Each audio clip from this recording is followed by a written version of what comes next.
Bhagavad Gita, Chapter 3, Karam Yoga. Arjuna said, O Janardhan, if you consider knowledge superior to action, then why do you ask me to wage this terrible war? My intellect is bewildered by your uncertain advice. Please tell me decisively the one path by which I may attain the highest good. The Lord said, O sinless one, the two paths leading to enlightenment were previously explained by me. The path of knowledge for those inclined towards contemplation, and the path of work for those inclined towards action. One cannot achieve freedom from karmic reactions by merely abstaining from work, nor can one attain perfection of knowledge by mere physical renunciation. There is no one who can remain without action even for a moment. Indeed, all beings are compelled to act by their qualities born of material nature.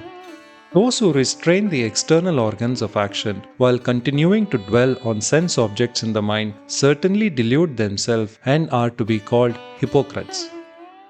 But those Karam yogis who control their knowledge senses with the mind, O Arjuna, and engage the working senses in working without attachment are certainly superior.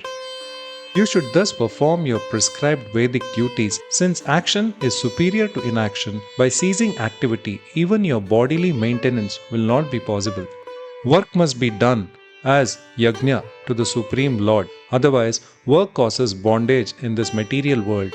Therefore, O son of Kunti, for the satisfaction of God, perform your prescribed duties without being attached to the results.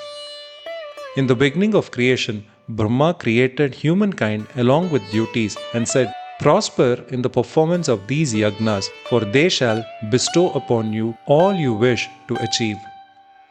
By your sacrifices, the celestial gods will be pleased, and by cooperation between humans and the celestial gods, great prosperity will reign for all.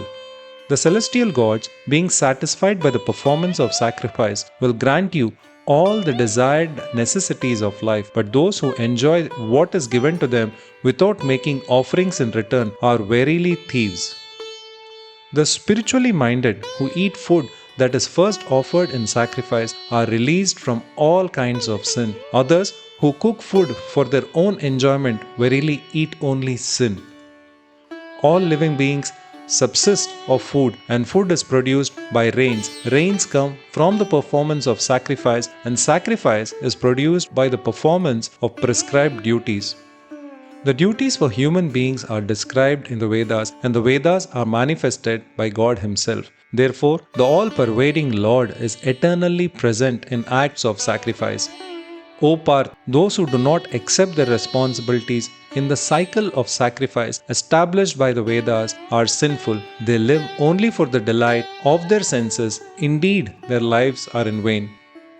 But those who rejoice in the self, who are emblazed and fully satisfied in the self, for them there is no duty.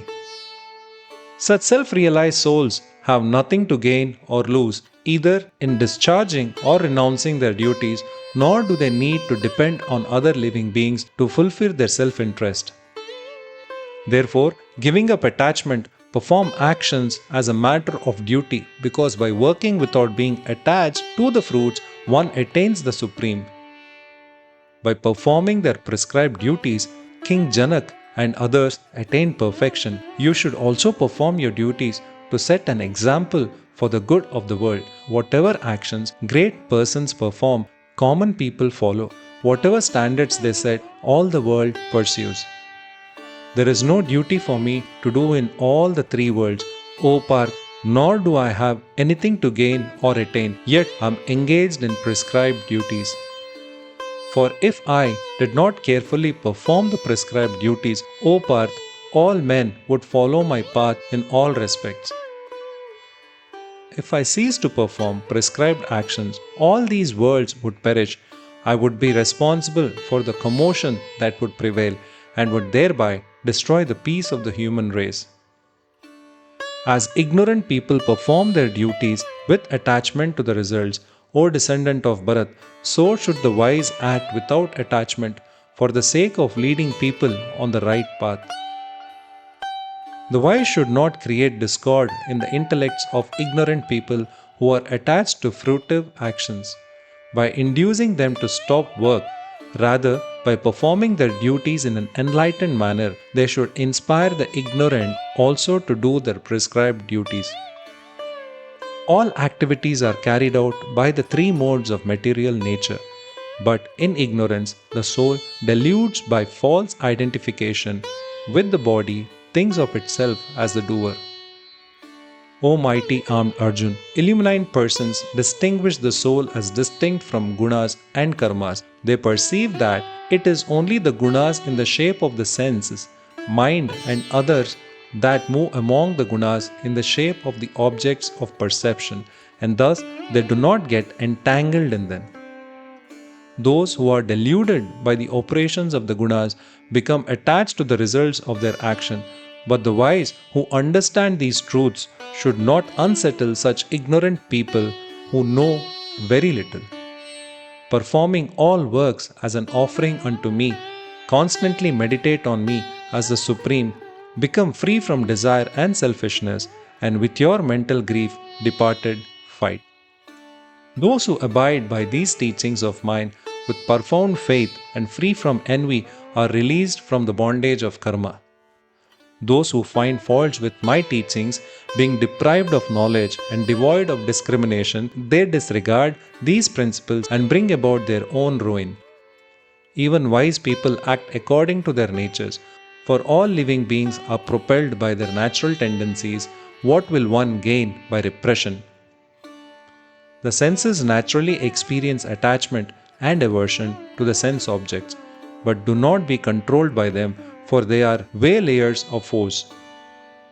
It is far better to perform one's natural prescribed duties, though tinged with faults, than to perform another's prescribed duty, though perfectly. In fact, it is preferable to die in the discharge of one's duty than to follow the path of another, which is fraught with danger. Arjuna asked, why is a person impelled to commit sinful acts, even unwillingly, as if by force, O descendant of Vrishni? The Supreme Lord said, it is the lust alone which is born of contact with the mode of passion and later transformed into anger, known this as the sinful, all-devouring enemy in the world. Just as a fire is covered by smoke, a mirror is masked by dust, and an embryo is concealed by the womb, similarly, one's knowledge gets shrouded by deceit. The knowledge of even the most wise gets covered by this perpetual enemy in the form of insatiable desire. This is never satisfied and burns like fire, O son of Kunti. The senses, mind, and intellect are said to be breeding grounds of desire, though through them it clouds one's knowledge and deludes the embodied soul. Therefore, O best of Bharatas, in the very beginning, bring the senses under control and slay this enemy called desire, which is the embodiment of sin and destroys knowledge and realization. The senses are superior to the gross body, and superior to the senses is the mind. Beyond the mind is the intellect, and beyond the intellect is the soul. Thus, knowing the soul to be superior to the material intellect, O mighty armed Arjun, subdue the lower self, that is senses, mind and intellect, by the higher self, that is strength of the soul, and kill this formidable enemy called lust. End of chapter 3, Karam Yoga. Next chapter is going to be Jnana Karma Sannyas Yoga.